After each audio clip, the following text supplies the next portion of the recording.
So today we're going to show you how to fix a squealy valve seal on your toilet. So right here with the toilet fill valve, what we're going to do is we're going to take underneath this is a seal and we're going to replace it with one like this. So what you do is you let the water out like I did here. You turn off the water inlet to your tank on your wall. Turn that off. And then what you're going to do is you're going to push this up just like this.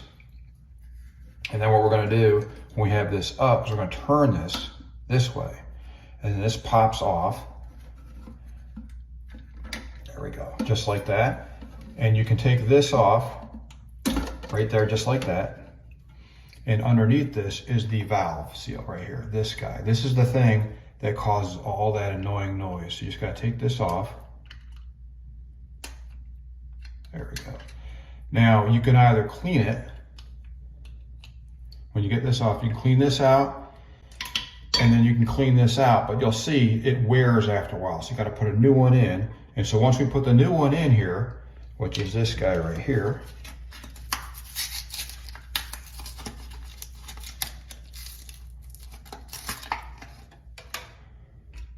and it just goes right on this little needle right here, just like this. Brand new one, fits right like that.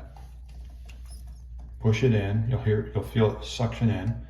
And then what you're going to do is take this, connect this back to this. There we go, just like that. Turn it the way we had it, up, on, and then bring it back over. And it's on, see it? It's good to go. And then what we'll do is we'll turn the water back on and it won't make any noises anymore. So turn the water back on.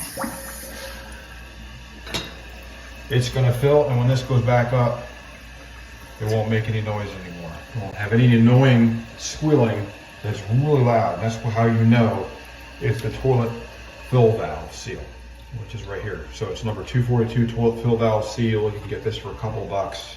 Your local hardware store, Walmart, something like that. And this will take a little while for us to fill back up. But as it fills back up, you will no longer hear that annoying noise anymore. Here, we're almost there. Once this is filled, it'll shut off. And see, right now the squealing would have already started, like it was earlier today with this. It was highly annoying.